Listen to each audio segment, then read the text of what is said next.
दुबईमध्ये वडाचं झाड शोधणं ही तर खूप मोठी गोष्ट आहे आणि ही होती माझी दुबईमध्ये आल्यानंतरची दुसरी वटपौर्णिमा.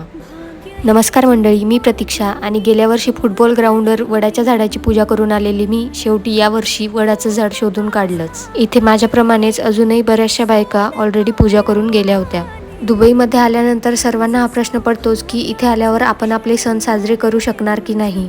पण खरं बघायला गेलं तर इथे तुम्हाला कुठल्याही गोष्टीचं रेस्ट्रिक्शन नाही.